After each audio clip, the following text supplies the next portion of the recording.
দুই। যথাসময়ে লামু ছাড়লাম আমরা। 10 দিন পর পৌঁছলাম তানা নদীর উপরে উপরে অবস্থিত চারা নামক একটা জায়গায়। ইতিমধ্যে একটা নগরীর ধ্বংসাবশেষ দেখেছি আমরা। এরকম বেশ কিছু নগরী ছড়িয়ে ছিটিয়ে আছে তীরের আশেপাশে। অজস্র মসজিদ, পাথরের বাড়ি ইত্যাদির চিহ্ন দেখে বোঝা যায় এসব এলাকায় একসময় জনবহুল ছিল। নদীগুলো অত্যন্ত প্রাচীন আমার বিশ্বাস, হজরত মুসার আমলের, যখন এগুলো ভারত ও অন্যান্য দেশের বাণিজ্যের কেন্দ্রবিন্দু ছিল। এখন আর তার কিছুই অবশিষ্ট নেই। কৃতদাস ব্যবসা এদের পতন ঘটিয়েছে। ফলে যে জায়গাটা একদিন প্রাচীন সভ্য পৃথিবীর বণিকদের আগমনে সরগম হয়ে থাকত, সেটা এখন সিংহের দরবার। কৃতদাসদের বকবকানি আর কৌতূহলী নিলামকারীদের হাঁকডাকের বদলে ধ্বংসপ্রাপ্ত দরদালানগুলোতে এখন প্রতিধ্বনিত হয় সিংহের ভয়াবহ গর্জন। জঞ্জালে ঢাকা একটা স্তূপের নিচে পাথরের দুটো সুন্দর দরজা আবিষ্কার করলাম আমরা। দরজার গায়ের কারুকাজগুলো এতই চমৎকার যে ভেবে আফসোস হলো এগুলো নিয়ে যাওয়ার কোনো উপায় নেই। নিঃসন্দেহে এগুলো একসময় ছিল প্রাসাদের প্রবেশদ্বার। শেষ, সব শেষ। প্রাণচঞ্চল একটা নগরীর অবস্থা হয়েছে ব্যাবিলন ও নিনেভের মতো। লন্ডন ও প্যারিসেরও একদিন এই অবস্থাই হবে। শেষ পর্যন্ত কিছুই আর টিকে থাকবে না।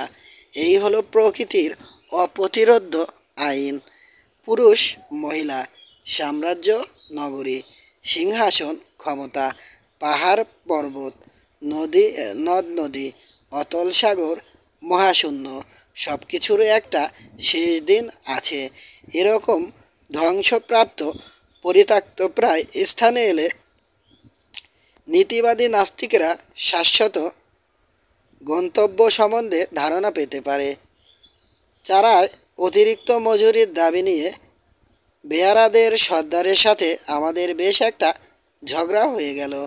শেষ পর্যন্ত আমাদের উপর মাসাইল এলিয়ে দেবে বলে শাসালো সে। ওই রাতেই অন্যান্য বেয়ারাদের সহ ওদের বইতে দেয়া প্রায় সমস্ত মোট চুরি করে পালালো বেটা। তবু ভাগ্য ভালো যে রাইফেল, গুলি বা আমাদের ব্যক্তিগত মালপত্রগুলো নিয়ে যায়নি। অবশ্য ভদ্রতাবশে যে রেখে গেছে তা নয়, জিনিসগুলো ওয়াকফদের দায়িত্বে ছিল। যথেষ্ট শিক্ষা হলো ক্যারাভ্যান আর বেয়ারা সম্বন্ধে। কিন্তু এখন যাব কী করে? সমস্যার সমাধান করলো গুড। এখানে পানি আছে, তানা নদীর দিকে ইঙ্গিত করে বলল সে।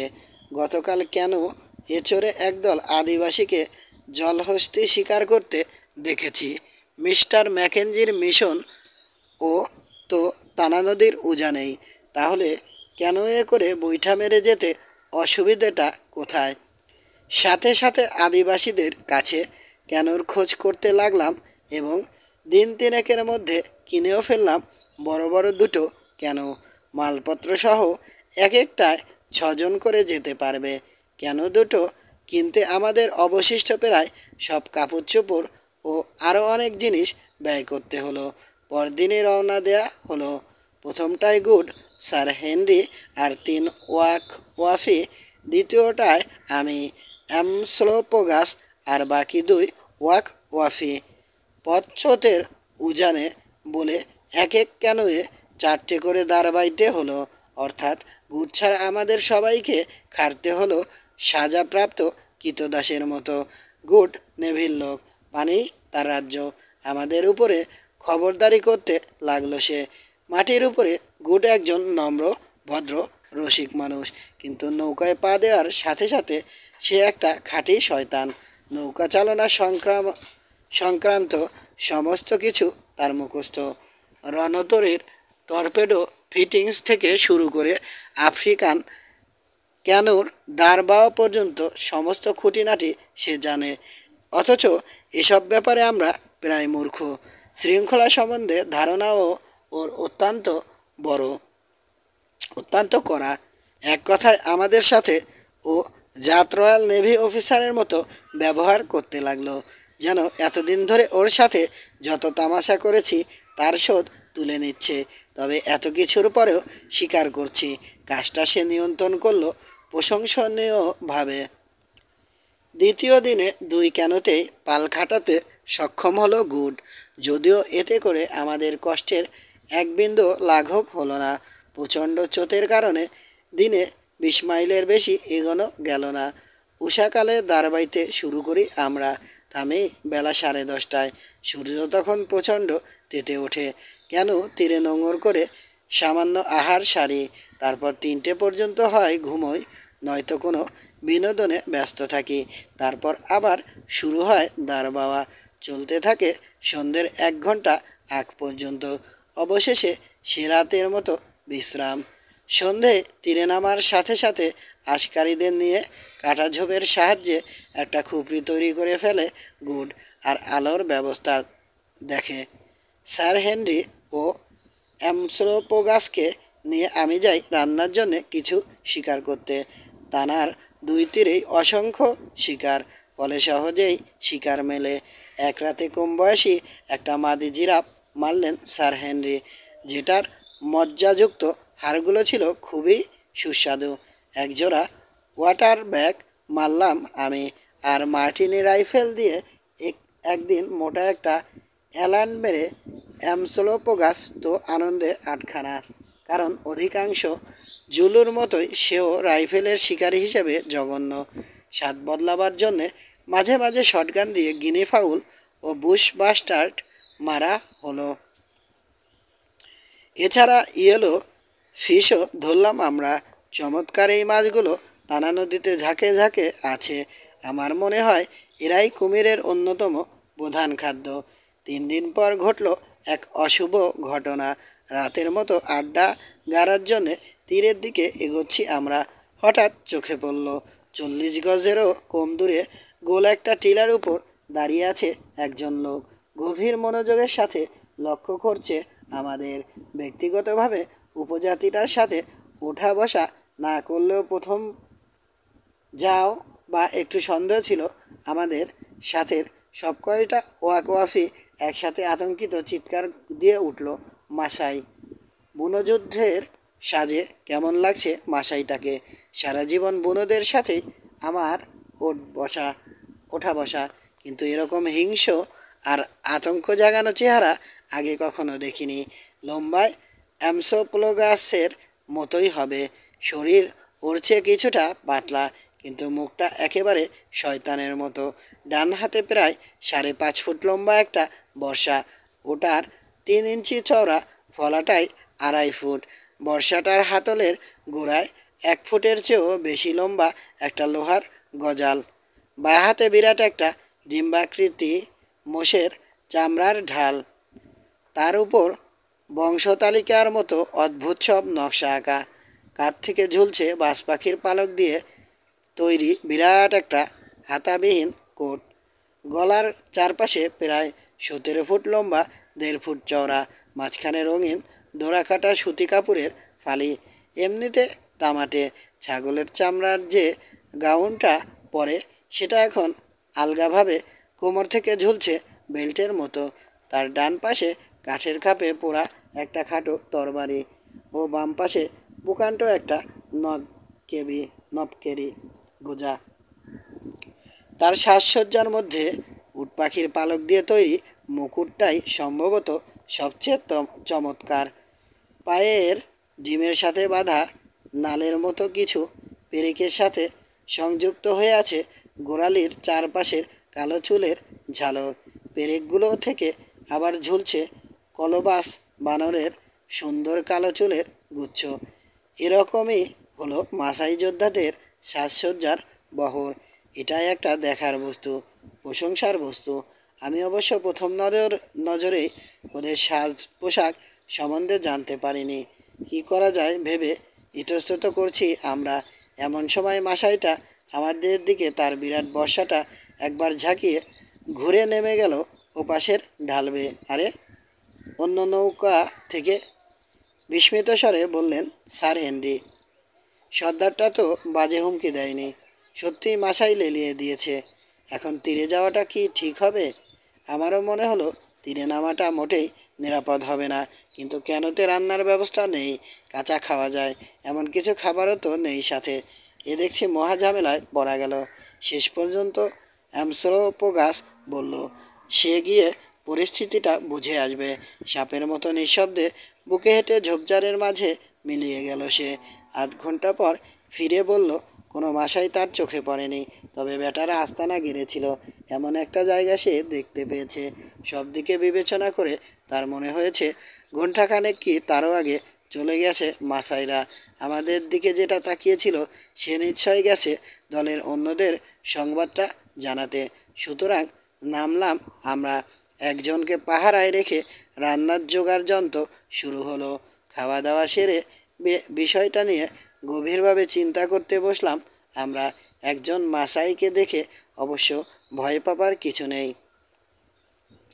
ও হয়তো অন্য উপজাতির উদ্দেশ্যে হত্যা ও লুণ্ঠন অভিযানে বেরিয়ে পড়া একটা দলের একজন সদস্য মাত্র।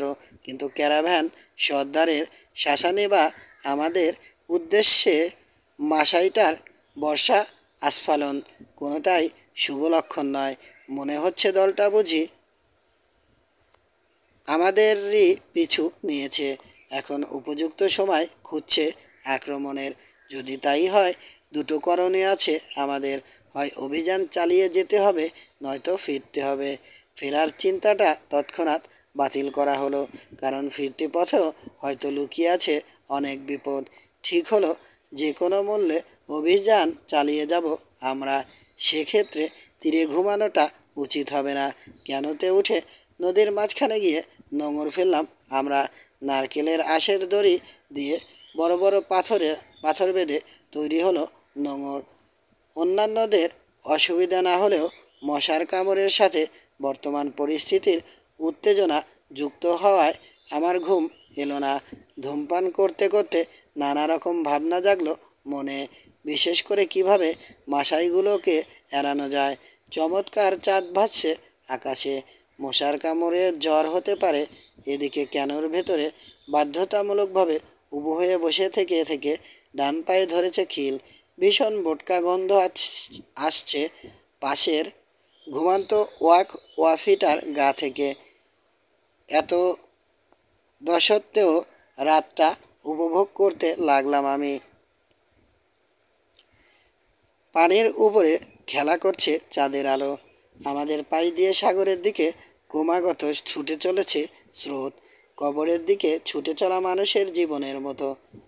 যেখানে গাছের ছায়া নেই সেখানে গিয়ে রূপোর পাতের মতো ঝিকমিক করে উঠছে স্রোত।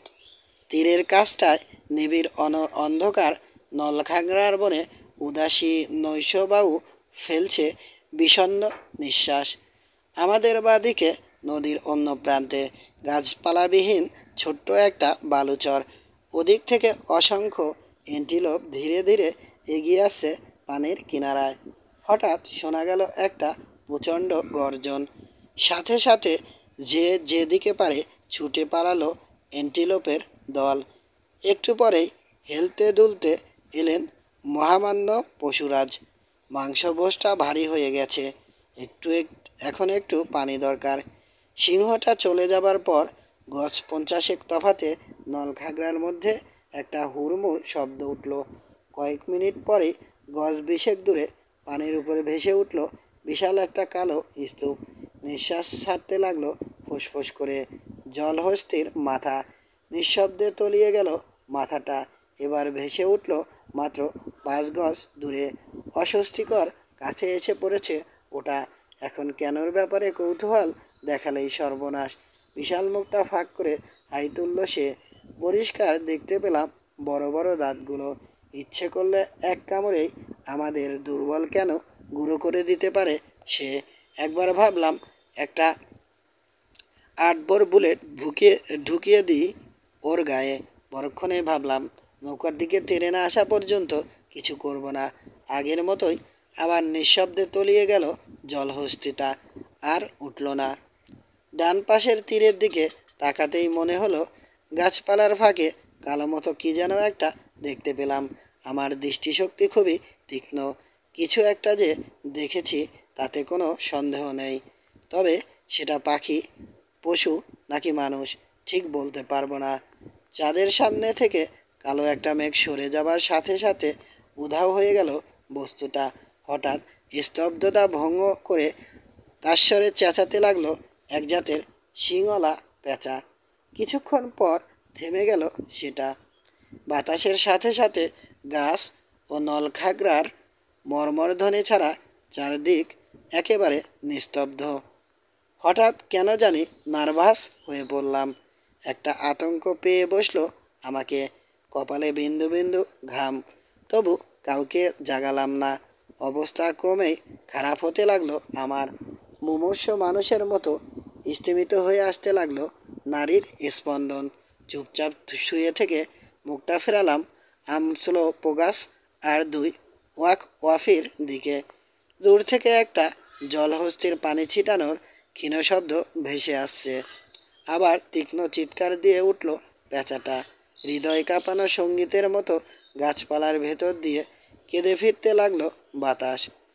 মাথার উপরে কালো আকাশ, নিচে বয়ে চলেছে কালো স্রোত, আর দুটোর মাঝখানে যেন সম্পূর্ণ নিঃসঙ্গ আমি আর মৃত্যু।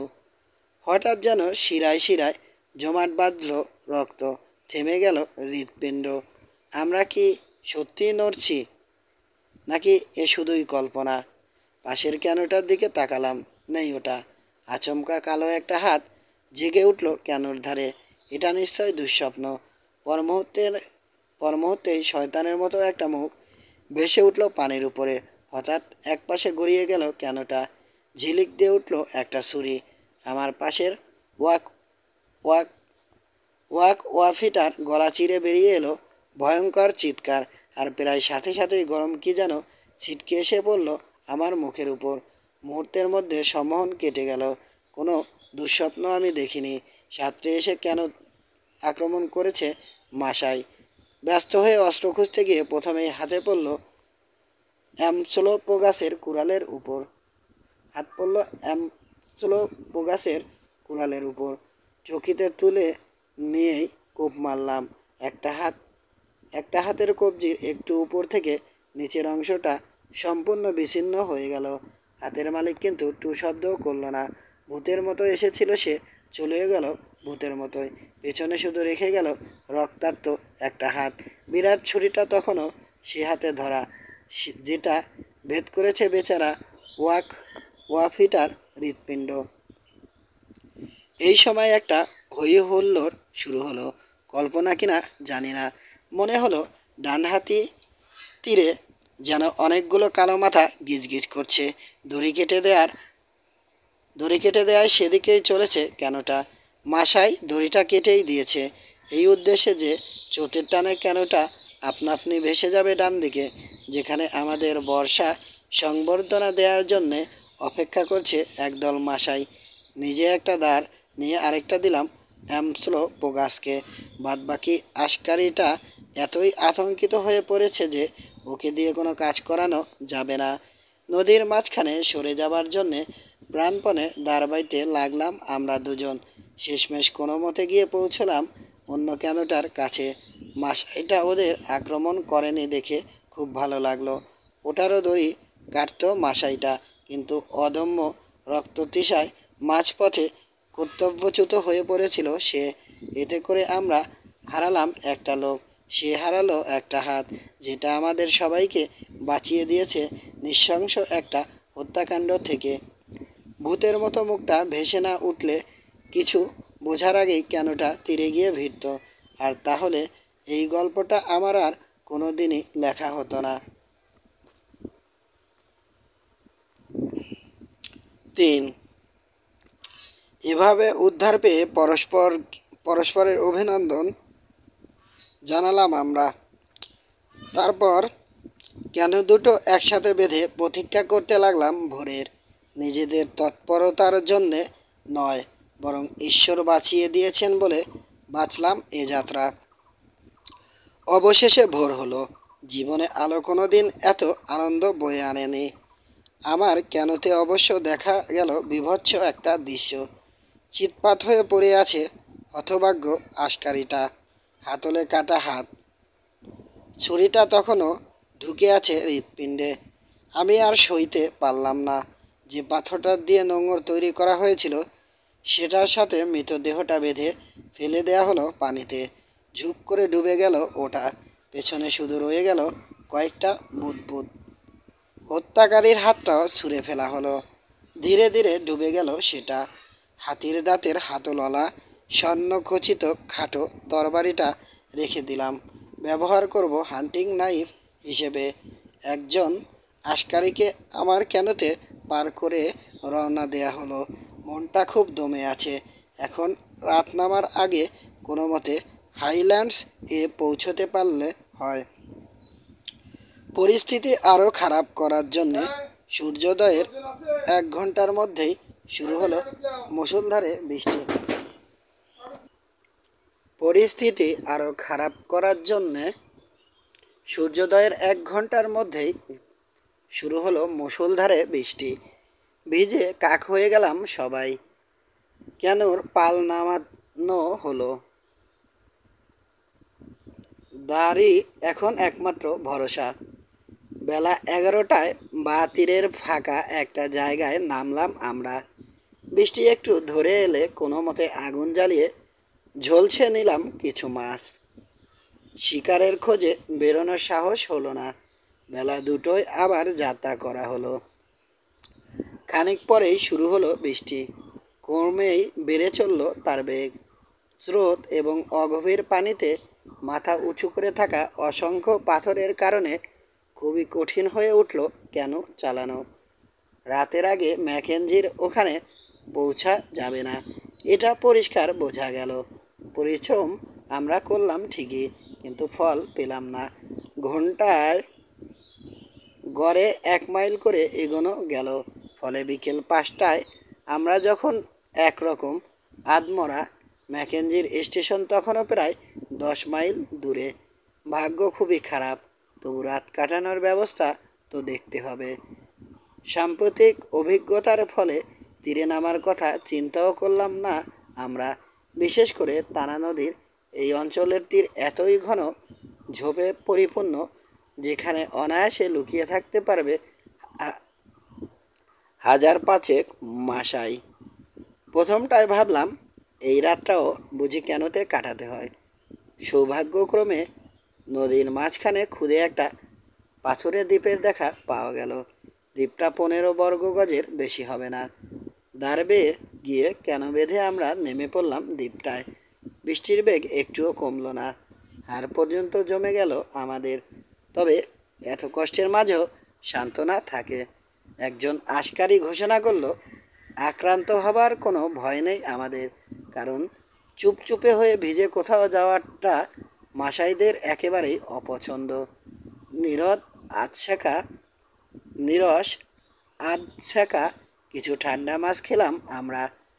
অ্যামচোলোপোগাস খেলো কিছু ব্র্যান্ডি। অধিকাংশ জুলুর মতোই সেও মাছ সহ্য করতে পারে না। এরপর শুরু হলো রাত কাটানোর পালা। সেই যে আমরা 3জন একবার কুকুয়ানাল্যান্ডে শীতে মরতে বসেছিলাম, সেটা ছাড়া এত কষ্টকর রাত আর জীবনে কখনো আসেনি। অন্তহীন সেই রাতে 2-1বার ভয় পেলাম এই ভেবে যে জনা 2 আশকারি বুঝি মারাই যায়। আফ্রিকার আদিবাসীরা খোলা জায়গায় বেশিক্ষণ থাকতে পারে না। প্রথমে হাত পা অবশ হয়ে আসে, তারপর মারা যায়। এমনকি লোহার মতো শক্ত আমসোলোপোগাসকেও যেন কিছুটা কাহিল মনে হচ্ছে। পার্থক্যের মধ্যে গুঁয়ে গুঁয়ে অনবরত নিজের ভাগ্যকে দোষ দিয়ে চলেছে আশকারীরা, কিন্তু সেটু শব্দটিও করছে না। রাত 1টায় আবার শোনা গেল পেঁচার চিৎকার। সাথে সাথে আক্রমণ রোখার জন্য তৈরি হলাম আমরা। যদিও আক্রমণ হলে আমাদের এই অবস্থায় এমন কিছু প্রতিরোধ গড়ে তুলতে পারতাম না, তবে শেষ পর্যন্ত আক্রমণ করার সাহস বুঝি হলো না মাসাইদের। কারণ এরকম ঝোপঝাড় সম্বলিত এলাকায় আক্রমণ চালাতে অভ্যস্ত নয় তারা। মোট কথা আক্রান্ত হলাম না আমরা। অবশেষে আবসা কুয়াশার চাদর গায়ে পানির উপর দিয়ে ভেসে এলো ভোর। দিনের প্রথম আলো ফোটার সাথে সাথে থেমে গেল বৃষ্টি। তারপর উঠল চমৎকার সূর্য। উধাও হলো কুয়াশা, উষ্ণ হলো আবহাওয়া।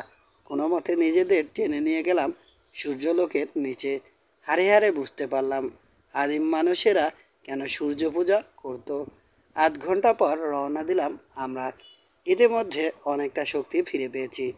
অনুকূল বাতাস বইছে, অগ্রগতি ভালোই হতে লাগলো। যে বিপদের কবলে পড়ে প্রায় মারা যেতে বসেছিলাম, এখন সেগুলোকে আবার হেসে উড়িয়ে দিতে পারি। 11টা পর্যন্ত উৎফুল্লভাবে এগিয়ে চললাম আমরা।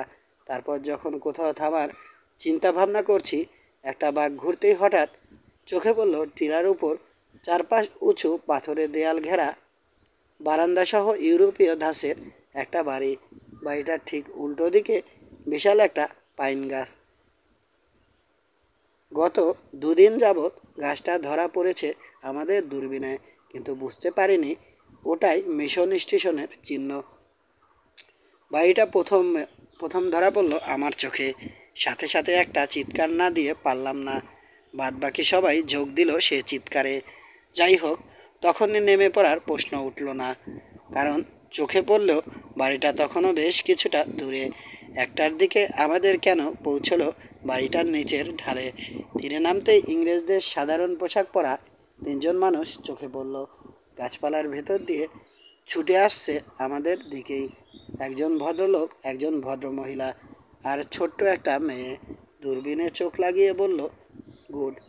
সভ্য কায়দায় হেঁটে আসছে, সভ্য চেহারার একটা বাগানের ভেতর দিয়ে। এবারের অভিযানে এটাই যদি সবচেয়ে অদ্ভুত দৃশ্য না হয়, আমাকে ফাঁসি দিও তোমরা। ঠিকই বলেছে গুড। এরকম একটা জায়গায় এমন দৃশ্য অদ্ভুতই বটে। কেমন আছেন আপনারা? বললেন মিস্টার ম্যাকেঞ্জি। ধূসর চুলের একজন দয়ালু চেহারার মানুষ, গাল দুটো টকটকে লাল। আশা করি ভালোই আছেন।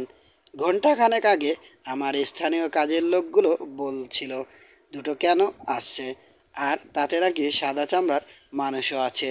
অনেক দিন পর শ্বেতাঙ্গ মানুষ চোখে পড়ল আমাদের। খুব ভালো লাগছে, বললেন ভদ্রমহিলা। হ্যাট খুলে তাদের অভিবাদন গ্রহণ করলাম। তারপর পরিচয় দিতে গেলাম নিজেদের। এখন, বললেন মিস্টার ম্যাকেঞ্জি, নিশ্চয় আপনারা খুব ক্লান্ত এবং ক্ষুধার্ত। আসুন, ভেতরে আসুন। খুব খুশি হয়েছি আপনাদের দেখে। শেষ যে শ্বেতাঙ্গ আমরা দেখেছি সে আলফোন্স। 1 বছর আগের কথা। ওকে এখনই দেখতে পাবেন আপনারা। কথা বলতে বলতে ঢাল বেয়ে উঠতে লাগলাম আমরা। কাফ্রিদের তৈরি বাগানগুলো ভুট্টা, কুমড়া, আলু ইত্যাদি শস্যে পরিপূর্ণ। বাগানগুলোর কোনায় ব্যাঙের ছাতার আকৃতির কিছু কুঁড়েঘর। মিশনের স্থানীয় বাসিন্দারা এখানে থাকে। বাগানগুলোর মাঝখানের পথ ধরেই হেঁটে চলেছি আমরা। পথের দুপাশে কমলালেবু গাছের সারি। গাছগুলো মাত্র 10 বছর আগের হলেও এখানকার চমৎকার আবহাওয়ায় ইতিমধ্যেই সোনালি ফলে বোঝাই। সিকিমাইল মতো ওঠার পর ফল গাছে ঘেরা প্রায় 4 একর একটা জায়গা পাওয়া গেল। বাড়ি, ব্যক্তিগত বাগান, গির্জা থেকে শুরু করে এখানেই মিস্টার ম্যাকেঞ্জির সব কিছু। কী বাগান একখানা! সুন্দর বাগান দেখতে আমার সবসময়ই ভালো লাগে, কিন্তু এরকম আগে কখনো দেখিনি। সারি সারি ইউরোপীয় ফলের গাছ, এছাড়া প্রায় সব রকমের শাক সবজি। নানা জাতের আপেল ছাড়াও স্ট্রবেরি, টমেটো, তরমুজ, শশা। চারপাশে ফুলও ফুটেছে রাশি রাশি। একটা বাগানই বটে আপনার। কিছুটা ঈর্ষান্বিত স্বরে বললাম আমি। হ্যাঁ, বললেন মিশনারি, বাগানটা বেশ ভালো। আমার খাটুনি সম্পূর্ণ পুষিয়ে দিয়েছে ওটা। কিন্তু এখানকার আবহাওয়ার প্রশংসা করতেই হবে। পিচের একটা বিচি এখানে পুঁতে রাখলে 4 বছরের মাথায় ফল দেবে। কলম করলে গোলাপ ফুটবে 1 বছরের মধ্যেই। এই দেশটা সত্যি চমৎকার। এরপর আমরা 8 ফুট উঁচু পাথরের দেয়াল ঘেরা একটা পরিখা দেখতে পেলাম। দেয়ালটার গা এখানে ওখানে ফুটো করা। ওটাই হলো পরীক্ষা। আর দেয়ালের দিকে ইঙ্গিত করে বললেন, মিস্টার ম্যাকেঞ্জি, আমাদের সবচেয়ে বড় কর্মকাণ্ড অন্তত ওটা আর গির্জাটা। ওই পরীক্ষা আর দেয়ালটা তৈরি করতে 20 জন স্থানীয় বাসিন্দাসহ আমার সময় লেগেছে 2 বছর। কাজটা শেষ না হওয়া পর্যন্ত নিরাপত্তার অভাব অনুভব করেছি, কিন্তু এখন আমি আফ্রিকার সমস্ত হিংস্র মানুষকে রুখে দিতে পারি একটা কাঠের তক্তার উপর দিয়ে। পরীক্ষা পার হয়ে দেয়ালের গায়ের খুদে একটা দরজার ভেতর দিয়ে এবার আমরা গেলাম মিসেস ম্যাকেঞ্জির ফুলের বাগানে। একসাথে এত রকম গোলাপ, গন্ধরাজ আর ক্যামেলিয়া আমি আর কখনো দেখিনি। এগুলোর বীজ বা কলম সবই আনা হয়েছে ইংল্যান্ড থেকে। বাগানটার মাঝখানে বারান্দার ঠিক উল্টো দিকে পরিষ্কার পানির একটা ঝর্ণা। পাথরে একটা বেসিনে জড়ো হচ্ছে ঝর্ণার পানি। বেসিনটা উপচে উঠলে পানি চলে যাচ্ছে বাইরের পরীক্ষায়। নিচের বাগানগুলোতে সেচের পানির টান পড়লে পরীক্ষাটা রিজার্ভারের কাজ করে। একতলা বিরাট বাড়ি মিস্টার ম্যাকেঞ্জির। ছাদ তৈরি হয়েছে পাথরের স্ল্যাব দিয়ে। বাড়ির সামনের বারান্দাটা বেশ সুন্দর। একটা বর্গক্ষেত্রের 3 দিক দূরে আছে বারান্দা, বাকি দিকটায় বেশ কিছুটা সরে রান্নাঘর। গরম দেশের পক্ষে এটা খুবই ভালো একটা প্ল্যান।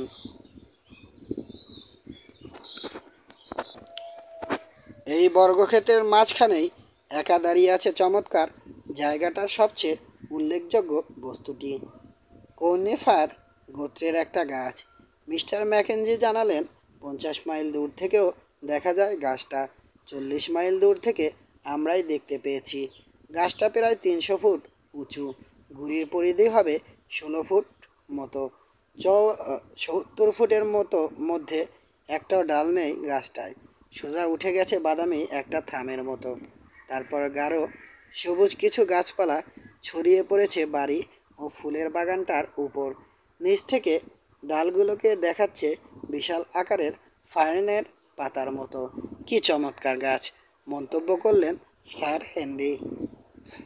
ঠিকই বলেছেন, গাছটা চমৎকার। আমার জানা মতে এদেশে এরকম গাছ আর একটাও নেই, বললেন মিস্টার ম্যাকেঞ্জি। ওটা আম্মার ওয়াচ টাওয়ার, নিশ্চয় খেয়াল করেছেন। সবচেয়ে নিচের ডালটার সাথে একটা দড়ির মই লাগানো আছে। 50 মাইলের মধ্যে কিছু দেখতে চাইলে শুধু একটা স্পাই গ্লাস হাতে উঠে পড়তে হবে ওখানে। কিন্তু আপনাদের নিশ্চয় খুব খিদে পেয়েছে। ডিনারও তো এতক্ষণে তৈরি হয়ে যাওয়া উচিত। আসুন বন্ধুগণ, আমার এই জায়গাটা খুব একটা ভালো নয়, কিন্তু এই দেশের পক্ষে নিশ্চয় যথেষ্ট ভালো। ফরাসি একজন রাঁধুনিও আছে আমাদের। তারপর পথ দেখিয়ে আমাদের বারান্দায় নিয়ে এলেন তিনি। আসলে তিনি কি বলতে চান ভাবতে ভাবতে চলেছি, এমন সময় বাড়ির ভেতর থেকে বারান্দায় এসে হাজির হলো চটপটে ছোটোখাটো একজন মানুষ। তার পরনে ফিটফাট নীল সুতির স্যুট, পায়ে চামড়ার জুতো, মুখে বিরাট কালো গোঁফ, দুই প্রান্ত বেঁকে শুরু হয়ে উপর দিকে উঠে গেছে শেষের মোষের শিংয়ের মতো। ম্যাডাম, আমাকে বলতে পাঠালেন ডিনার রেডি। মশিয়ে গন, আমার অভিবাদন গ্রহণ করুন। হঠাৎ ওর চোখ পড়ল অ্যামসোলোপোগাসের উপর। কি বড় ব্যাটার কুড়ালটা, মাথায় আবার গর্ত দেখো, বলল সে। এই, বললেন মিস্টার ম্যাকেঞ্জি। কি বলছো তুমি?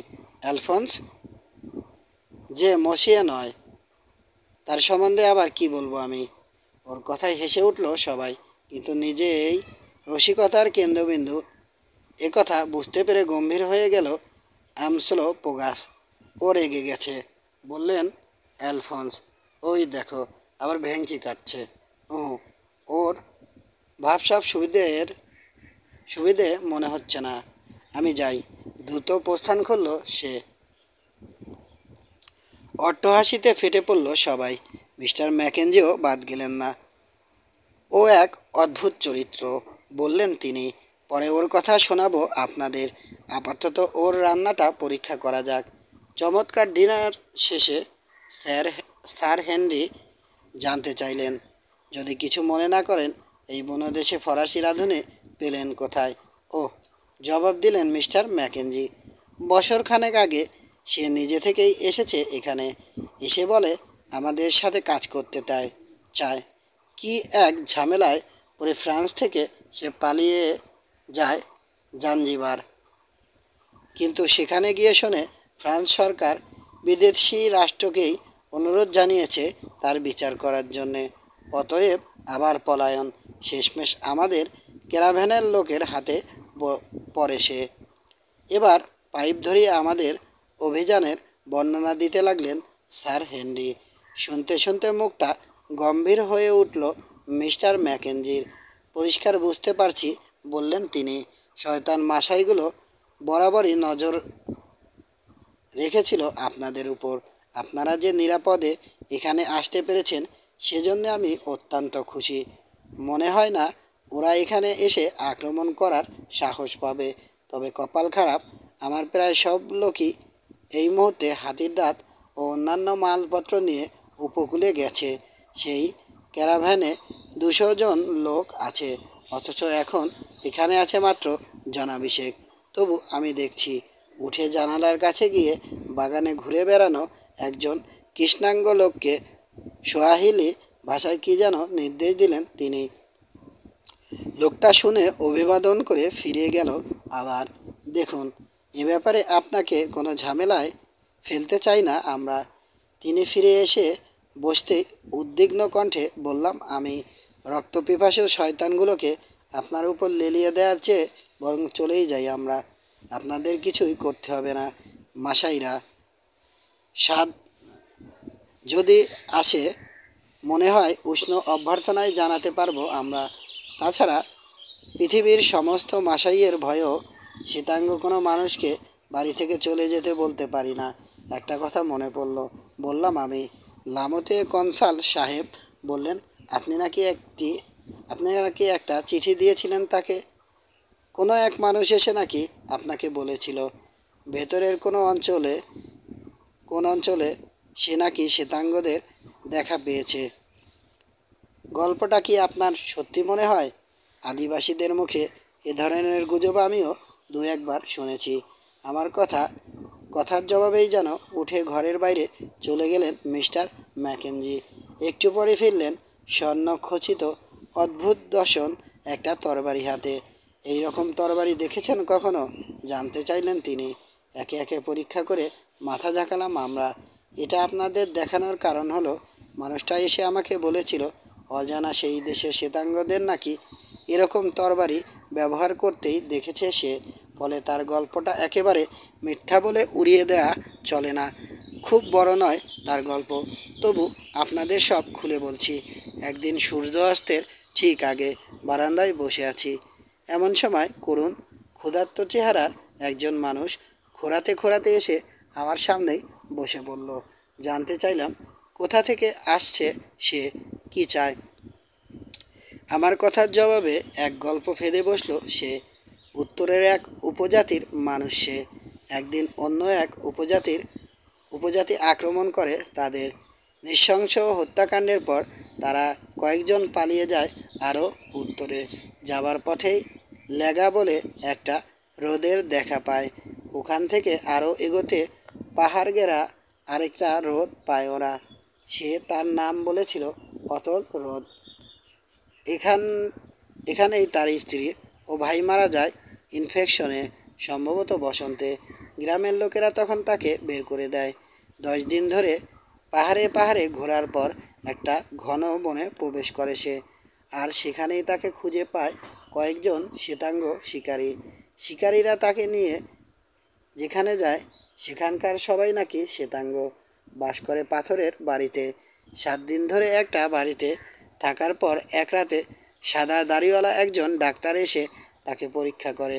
তারপর কাটা ঝোপঝাড়ের ভেতর দিয়ে গভীর বনে নিয়ে গিয়ে খাবার ও এই তরবারিটা দিয়ে তাকে বিদায়ী করা হয়। আচ্ছা, বললেন স্যার হেনরি। এতক্ষণ শ্বাস বন্ধ করে গল্পটা শুনছিলেন তিনি। তারপর সে কী করল? তারপর তার কথা মতো অবর্ণনীয় দুঃখ কষ্টের মাঝে কাটতে লাগলো সময়। সপ্তাহের পর সপ্তাহ জাম আর শেকড় বাকড় খেয়ে কাটালো সে, এমনকি ধরার মতো কিছু পেলেই ধরে খেয়ে ফেলল। এভাবে কোনো মতে বেঁচে থেকে একদিন সে রওনা দিল দক্ষিণ দিকে। ধীরে ধীরে এগোতে এগোতে একসময় এসে পড়ল আমার এখানে। তার অভিযানের সম্পূর্ণ বর্ণনা শুনতে পাইনি আমি। পরদিন সকালে আসতে বলে সে রাতের মতো তার ভার দিলাম আমার এক সর্দারের হাতে। সর্দার তাকে নিয়ে গেল, কিন্তু এতই খোসপাসরা বেচারির এতই খোসপাসরা হয়েছিল যে সংক্রমণের ভয়ে সর্দারের বউ তাকে কুঁড়ে ঘরে ঢুকতে দিল না। একটা কম্বল দিয়ে বাইরে থাকতে বলা হলো তাকে। ওই রাতেই এক সিংহের কবলে পড়ে প্রাণ হারায় সে। ব্যাস, এই তার গল্প। এর মধ্যে সত্যি মিথ্যে কী আছে জানি না। আপনার কি মনে হয় মিস্টার কোয়াটারমেইন? মাথা ঝাঁকিয়ে বললাম, জানি না। বিশাল এই মহাদেশে এত অদ্ভুত সব জিনিস আছে যে গল্পটাকে মিথ্যে বলে উড়িয়ে দিতে পারছি না। যেভাবেই হোক অঞ্চলটা একবার সত্যি খুঁজে দেখতে চাই আমরা। মাউন্ট লেকাকিসেরা যেতে চাই, তারপর লেগা রোডটায় পৌঁছার পরও যদি বেঁচে থাকি আর তার ওপারে কোনো শ্বেতাঙ্গ মানুষের কথা শুনতে পাই, তাদের খুঁজে বের করার জন্যে আমরা আপ্রাণ চেষ্টা করব। আপনারা খুবই বিপদপ্রিয় মানুষ, মৃদু হেসে বললেন মিস্টার ম্যাকেঞ্জি। 4 ডিনারের পর স্টেশনের বাইরের অংশের বিল্ডিংগুলো ঘুরে ফিরে দেখলাম আমরা। আফ্রিকায় এত উদ্যোগ নিয়ে এত সুন্দর জায়গা তৈরি করতে আর কোথাও দেখিনি। বারান্দায় ফিরে এসে দেখি এই সুযোগে অ্যামসোলোপোগাস বসে গেছে রাইফেলগুলো সাফ করতে। ফরমাশ বলতে এই একটাই খাটে সে, কারণ যে কাজে হাত ব্যবহার করতে হয় সেটা একজন জুলু সর্দারের মর্যাদার পক্ষে হানিকর। তবে এই রাইফেল পরিষ্কার করার কাজটা খুবই ভালো পারে সে। প্রত্যেকটা রাইফেলেরই আলাদা আলাদা নাম দিয়েছে অ্যামসোলোপোগাস।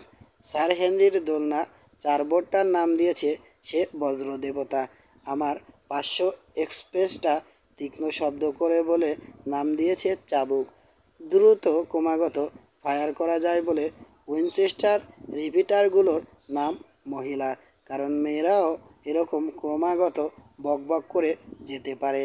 আর মার্টিনি 6টার নাম জনসাধারণ। রাইফেল পরিষ্কার করতে করতে প্রত্যেকটাকে আলাদা নাম ধরে ডাকে সে। কথা বলে যেন ওগুলো আলাদা আলাদা মানুষ, রসিকতা বোঝে।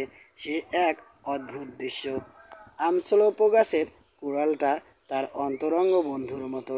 অনেক সময় বসে বসে কুড়ালটাকে তার জীবনের বিভিন্ন অভিযানের গল্পও শোনায় সে। কুড়ালটার নাম দিয়েছে সে ইনকোসি কাস, জুলু ভাষায়, যার অর্থ সর্দার নেই।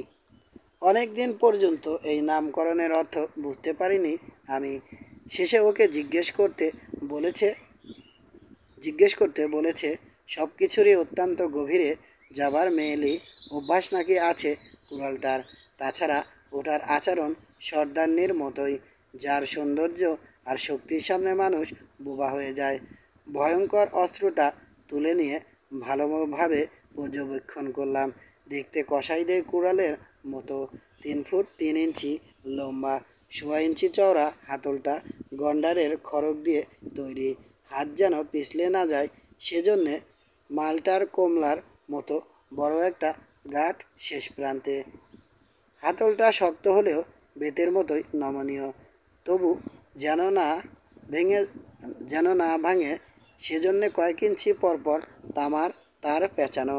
হাতলটার গায়ে অনেকগুলো খাঁজ কাটা, এক একটা খাঁজ একজন করে মানুষ হত্যার সাক্ষ্য বহন করছে। কুড়ালের ফলাটা অত্যন্ত খাঁটি ইস্পাতের। তবে ইস্পাতটা কোথা থেকে এসেছে আমসোলোপোগাস জানে না, কারণ অনেক বছর আগে যুদ্ধক্ষেত্রে এক সর্দারকে হত্যা করে সে কুড়ালটা পেয়েছে। খুব বেশি ভারী নয়, মাথাটা 2.5 পাউন্ড মতো হবে। ফলার ধারালো দিকটা অধিকাংশই বর্বরদের কুড়ালের মতো বাইরের দিকে না হয়ে ধনুকের মতো ভেতরের দিকে বাঁকানো। ফলার সবচেয়ে চওড়া অংশটা 5.5 ইঞ্চি চওড়া, খুরের মতো ধার তাতে। কুড়ালটার পেছন দিকে মাথা উঁচিয়ে আছে 4 ইঞ্চি লম্বা একটা মোটাসোটা গজাল। লড়াইয়ের সময় এই গজালটা দিয়ে শত্রুর মাথায় ক্রমাগত ঠোকর মারার অভ্যাস আছে বলে অ্যাম্পসোলোপোগাসকে অনেকে কাঠঠোকরা নামে ডাকে। কুড়ালটাকে সে এতই ভালোবাসে যে খাবার সময় ছাড়া কখনোই ওটা তার হস্তচ্যুত হয় না। খাবার সময় কুড়ালটাকে সে রাখে পায়ের নিচে। আমসোলোপোগাসকে কুড়ালটা ফিরিয়ে দিতেই এলো মিস ফলসি। আমাকে নিয়ে চলল সে তার ফুলের সংগ্রহ দেখাতে। নানা জাতের আফ্রিকান লিলি ও গুল্ম দেখলাম। কিছু কিছু গুল্ম আমার কাছে একেবারেই নতুন, এমনকি বোটানিক্যাল সায়েন্সেও এগুলোর উল্লেখ আছে কিনা সন্দেহ। ওকে বললাম, গয়া, লিলির নাম সে কখনো শুনেছে কিনা। মধ্য আফ্রিকায় অনুসন্ধানকারী দলের কারো কারো মুখে এর নাম আমি শুনেছি। ফুলটির আশ্চর্য সৌন্দর্য নাকি তাদের হতবাক করে দিয়েছিল। আদিবাসীরা বলে সবচেয়ে ঊষর মাটিতেই নাকি এই লিলি প্রচুর পরিমাণে জন্মায়। ফুলটির তুলনায় মূল বেশ ছোট, 4 পাউন্ড মতো ওজন হবে। প্রতি 10 বছরে নাকি মাত্র একবার ফোটে এই ফুল। পরে অবশ্য অসাধারণ এই ফুলটি দেখার সৌভাগ্য আমার হয়েছে। এর সৌন্দর্য এবং সৌরভ বর্ণনার অসাধ্য। আমি যেটা দেখেছিলাম তার ব্যাস ছিল 14 ইঞ্চি। জেনে খুব খুশি হলাম ফ্লসি এই ফুল ভালো করেই চেনে। তার বাগানে এই ফুল ফোটানোর চেষ্টাও করেছে সে, কিন্তু পারেনি। বছরের এই সময়ে নাকি ফুলটি ফোটে। চেষ্টা করলে একটা আমাকে জোগাড় করে দিতে পারবে সে। এরপর জানতে চাইলাম, আপনার বয়সের কোনো সাথী না থাকায় এই আদিবাসীদের মাঝে নিজেকে একা মনে হয় কি না। একা, বলল সে। কই না, এখানে আমি খুব ভালো আছি, সাথীও আছে আমার। বরং ওখানে সাদা মেয়েদের ভিড়ে আমি তো হারিয়ে যেতাম, আলাদা কোনো অস্তিত্ব থাকতো না।